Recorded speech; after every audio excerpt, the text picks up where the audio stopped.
skupině Kdo mi změnil tapetu?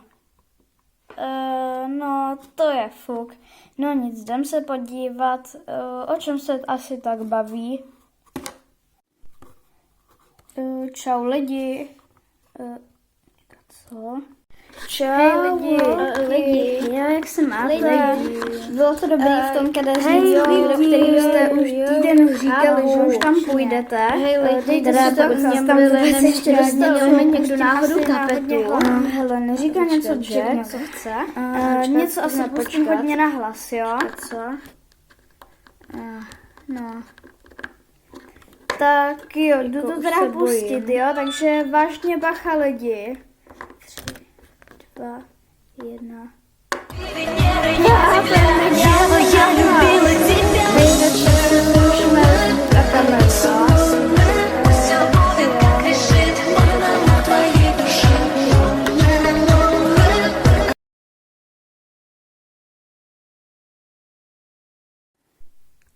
Všichni opustili hovor?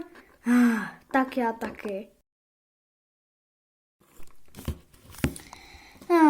No nic už musí mít. A taky se docela stydnělo. No nic, vypnu počítač. Akorát jsem furt nezjistila, kde mi tu tapetu změnil. No nic.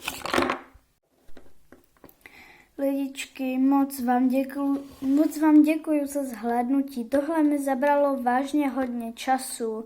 A doufám, že se vám aspoň video líbilo a ahoj!